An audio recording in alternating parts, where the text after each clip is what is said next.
Hello बच्चों, वापस आ गए अपन। अभी एडिशन पॉलीमर पढ़ रहे थे ना, तो उसके कुछ एग्जांपल लेके आए हैं बच्चों। बहुत ही बड़े बड़े एग्जांपल है उसमें। पॉलीथीन एक तो है ही, तुम अच्छे से जानते ही हो, ठीक है ना। तो सब इम्पोर्टेंट है, एडिशन पॉलीमर्स की बातें करेंगे। तो इसमें सबसे इम्पोर्टेंट पहला एग्जाम्पल है पॉलीथीन। ऐसे एग्जाम्पल डाले ना, पॉलीथीन, ठीक है ना। पॉलीथीन एक लीनियर है, होता है पॉलीमर होता है। क्या होता है बच्चों? लीनियर पॉलीमर होता है। इसके साथ साथ ये स्लाइटली क्या हो सकता है, ब्रांच भी हो सकता है ना। लॉन्ग चेन पॉलीमर है, ठीक है ना। तो linear slightly branch long chain polymer रहेगा। जब प्लास्टिक को तुम गर्म करते हो, थोड़ा सा हीट करते हो बच्चों, क्या होता है, प्लास्टिक क्या हो जाता है, सॉफ्ट हो जाता है, नहीं हो जाता।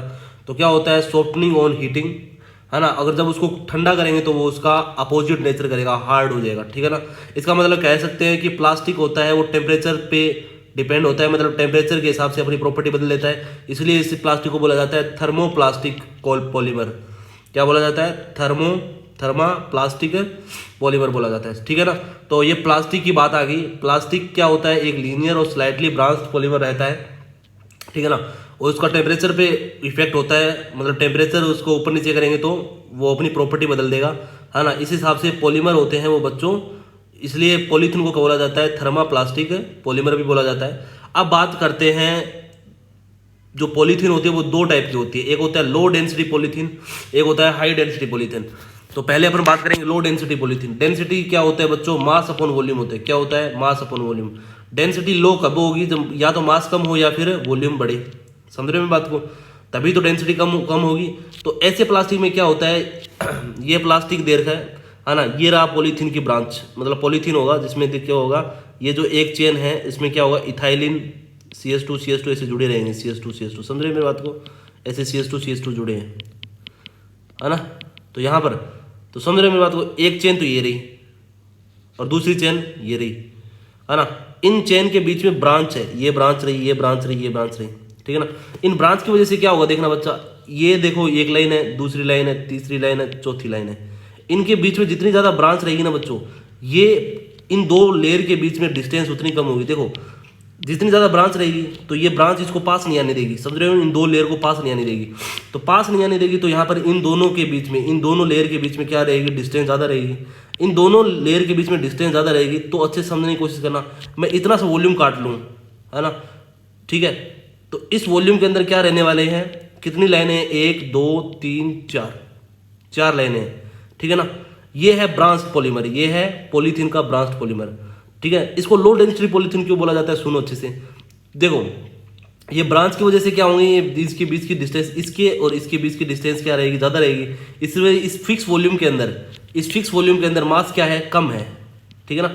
अगर मैं बात करूं हाई डेंसिटी पॉलीथीन में क्या होगा, तो हाई डेंसिटी पॉलीथीन में बच्चों कोई भी लेयर नहीं होती है, कोई भी ये ब्रांचिंग नहीं होती है ना। वो ब्रांच नहीं होता, वो नॉन ब्रांच रहता है। तो उसके अंदर क्या होगी, ऐसी लेयर होंगी, 1 2 3 4 5 6 7, ठीक है ना।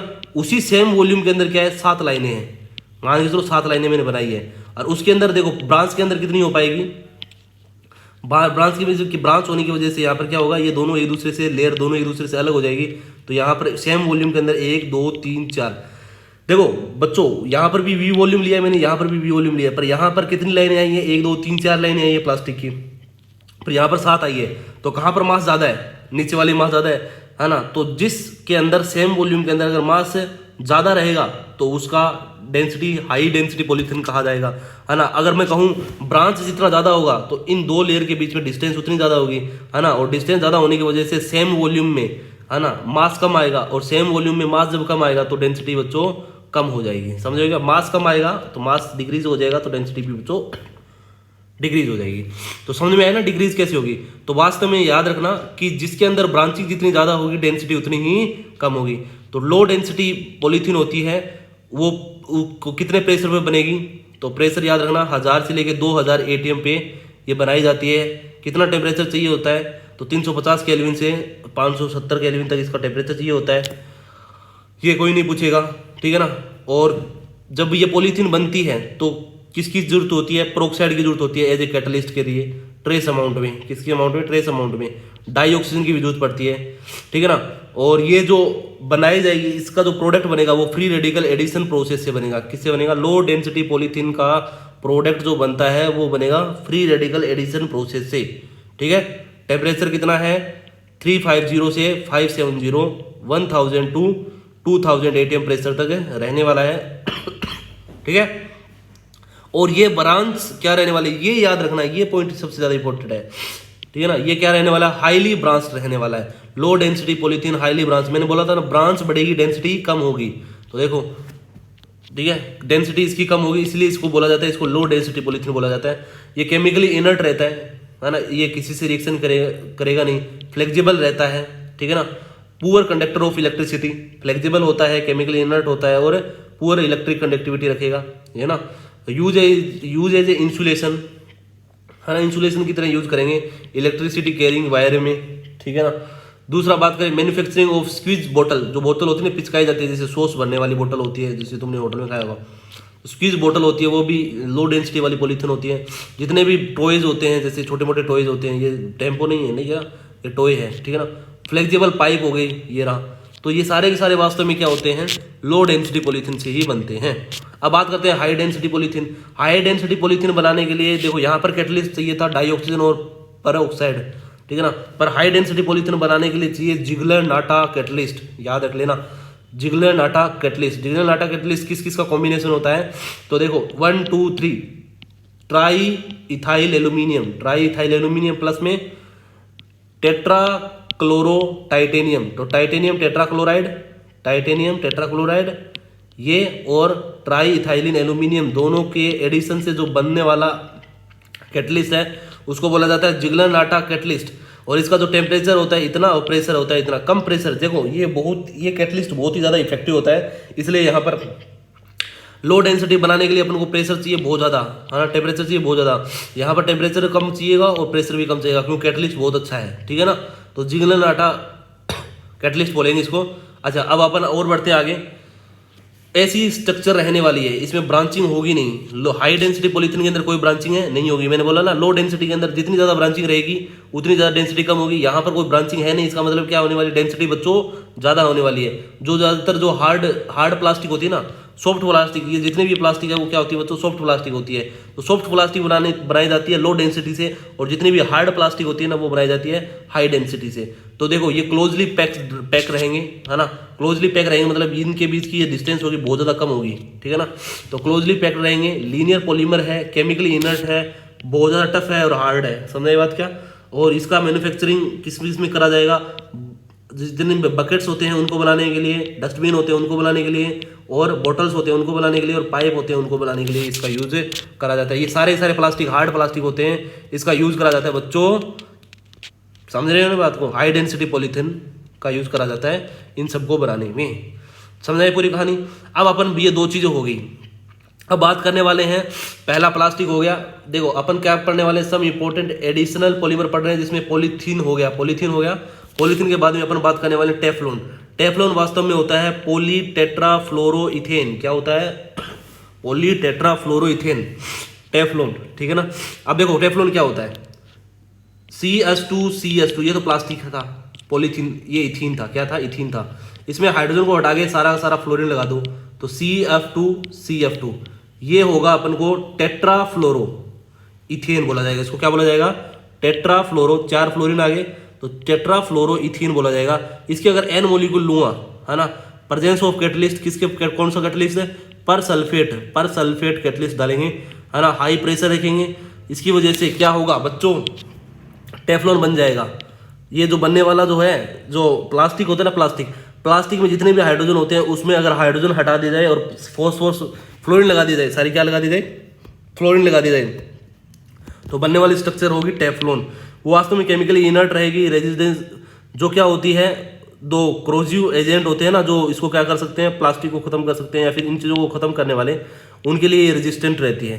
तो ये इसका मतलब ये है कि केमिकली इनर्ट रहते हैं। टेफ्लॉन क्या होता है, केमिकली इनर्ट होता है बच्चों, ठीक है ना। टेफ्लॉन प्लास्टिक जैसा ही होता है, कुछ नया नहीं है इसमें। जितने भी हाइड्रोजन होते हैं प्लास्टिक के अंदर, उतने हाइड्रोजन हटा के सारा फ्लोरीन से रिप्लेस कर दिया जाए तो अपना टेफ्लॉन बन जाएगा। टेफ्लॉन क्या होता है, इसका मोनोमर यूनिट याद रखना क्या होती है, टेट्राफ्लोरोइथेन, ठीक है ना, टेट्राफ्लोरोइथेन। और इसको बनाने के लिए कैटलिस्ट याद होगा, पर सल्फेट कैटलिस्ट यूज करेंगे। ये बात हो गई टेफ्लॉन की।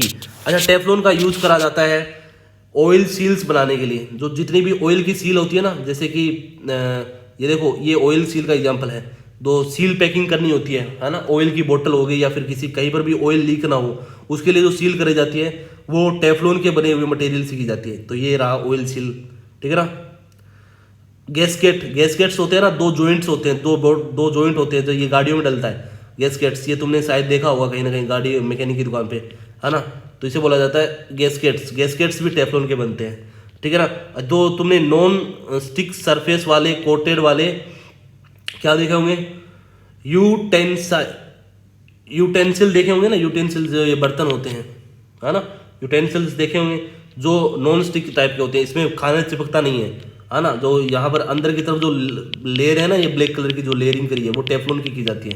तो यहाँ पर टेफ्लॉन कहाँ यूज करते हैं, जो नॉन स्टिकी टाइप के जो सरफेस बनाने के लिए जो बर्तन होते हैं ना, उनमें यूज करा जाता है ना। दूसरा गैसकेट्स में यूज करा जाता है, ऑयल सीलिंग के लिए जो मटेरियल यूज होता है उसके लिए किया जाता है। तो यहाँ पर ये हो गया टेफ्लॉन, और टेफ्लॉन कैसे बनता है, उसका मोनोमर यूनिट क्या है, उसकी पॉलीमर यूनिट क्या है, ठीक है ना, और उसके लिए कौन सा कैटलिस्ट यूज करेंगे और यूज कहाँ है, वो सारा हो गया। अब बात करते हैं पॉलीएक्राइलोनाइट्रिल, ठीक है ना, पॉलीएक्राइलोनाइट्रिल, इसे बोला जाता है ओरलोन। क्या बोला जाएगा बच्चों, ओरलोन, ठीक है ना। एक्रिलिन भी बोल देते हैं इसको, क्या बोल देते हैं, ओरलोन बोल दो या फिर एक्रिलिन बोल दो, ठीक है ना। ये इसका यूज करा जाता है ऊन बनाने में, किसको बनाने में, वूल बनाने में, मतलब ऊन बनाने में यूज करा जाता है, ठीक है ना। वूल बनाने के अंदर यूज करा जाता है इसका यूज, ठीक है ना। पॉलीमराइजेशन, पेरोक्साइड कैटलिस्ट का यूज करेंगे, तो इसमें देखो एक्रिलोनाइट्राइल का यूज करेंगे। एक्रिलोनाइट्राइल जानते हो ना, CH2 डबल बॉन्ड CH और यहाँ पर NH, ये होता है, 2 कार्बन होता है, डबल बॉन्ड होता है, उसे बोला जाता है एक्राइल। और यहाँ पर ये देखो नाइट्राइल, तो इसे बोला जाएगा एक्राइलोनाइट्राइल का यूज करते हुए अपन क्या करेंगे, CH2 एडिटिव कंपाउंड बनाएंगे, CH2, और यहाँ पर ये हो गया, ये बॉन्ड टूटेगा, ये बॉन्ड टूट जाएगा इधर वाला, ये बॉन्ड टूट के क्या हो जाएगा, पॉलीमर बना लेगा, ये बॉन्ड टूटेगा और इधर बॉन्ड बन जाएगा और इधर बॉन्ड बन जाएगा और इसके एन मॉलिक्यूल जुड़ जाएंगे इसे। तो यहाँ पर देखना पॉलीएक्राइलोनाइट्राइल होगा, तो यहाँ पर क्या होगा, CH और यहाँ पर ऐसे और यहाँ पर CN, इसका पॉलीमराइजेशन हो गया। इसे बोला जाता है ओरलोन भी बोल देते हैं, और क्या बोल देते हैं, एक्रिलिन भी बोल देते हैं। इसका यूज करा जाता है वूल बनाने में, है ना। तो substitute for wool is making two commercial fibre as a Orlon और एक्रिलिन, इसका याद कर लेना, पॉलीएक्रिलोनाइट्राइल, ठीक है। अभी के लिए बस बच्चों इतना सा रखते हैं, बाकी बातें करेंगे ब्रेक के बाद। धन्यवाद, ठीक है। अभी के लिए बस इतना सा है। तो यहाँ पर अपने एडिशन वाले जितने भी है ना, एडिशन पॉलीमर, वो खत्म हो गए हैं। पहले अपन ने पॉलीथीन पढ़ लिया, उसके बाद में अपन ने टेफ्लॉन पढ़ लिया, उसके बाद में अपन पढ़ रहे हैं बच्चों पॉलीएक्रिलोनाइट्राइल, ठीक है। ये हो गया, इसका यूज करते हैं ऊन बनाने में, वूल बनाने में, ठीक है ना। अभी के लिए बस इतना ही, बाकी बातें करेंगे ब्रेक के बाद। धन्यवाद। समंदर जितना लंबा सिलेबस होता है, नदी जितना हम पढ़ पाते हैं, बाल्टी जितना भर के हम याद कर पाते हैं, मग्गे भर जितना हम लिख पाते हैं, और इन सब को मिलाकर